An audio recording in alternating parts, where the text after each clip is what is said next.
મોરબીમાં સવારે 6 થી 12 વાગ્યા દરમિયાન 5 ઇંચ વરસાદ ખાબકતા સમગ્ર શહેર પાણીમાં ગરકાવ થઈ ગયું છે। સ્થિતિને ધ્યાનમાં રાખી તમામ શાળાના આચાર્યો અને તલાટીઓને ફરજ પર હાજર રહેવા આદેશ અપાયો।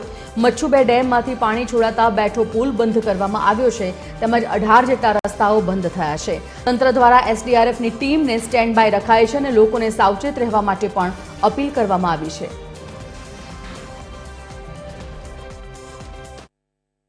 હાલ વરસાદ જોતા થોડો ઓછો પડ્યો છે, પરંતુ સંપૂર્ણપણે બંધ થયો નથી અને ઘણા વિસ્તારોમાં હજુ પણ વરસાદ ચાલે છે। એના માટે અમારી જે તાલુકાઓ છે, તમામ તાલુકાઓમાં એક વર્ગ 1ના લાયસન્સ અધિકારીની નિમણૂક કરવામાં આવી છે। એ લોકો પોતાના હેડક્વાર્ટરમાં છે। એમની સાથે જસ્ટ અમારી વીસી અહીંયા ડિસ્ટ્રિક્ટ ઇમરજન્સી સેન્ટરમાંથી પૂર્ણ થયેલી છે।